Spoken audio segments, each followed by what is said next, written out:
అభివృద్ధి కావాలని మనం అందరం దేవుణ్ణి ప్రార్థిస్తాము. ప్రతిరోజు దేవుణ్ణి ప్రార్థిస్తే ఆయన ఇవ్వకుండా ఉండలేదు.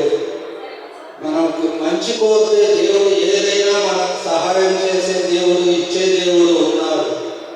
ఆ దేవుని ప్రతిరోజు మనం ప్రార్థనలో సంఘాభివృద్ధి కొరకు, సంఘ క్షేమం కొరకు, మన సంఘం అభివృద్ధి చెందాలని ప్రార్థిస్తాము.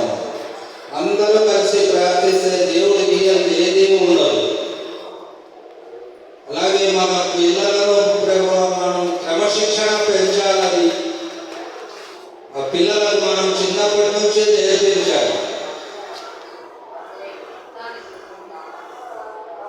అలాగేనమ్మా, ఈరోజు నా పుట్టినరోజు సందర్భంగా మీరందరూ ప్రేయర్ చేయండి. నా కొరకు దేవుడిలో నేను నిశ్చయంగా నిలబడి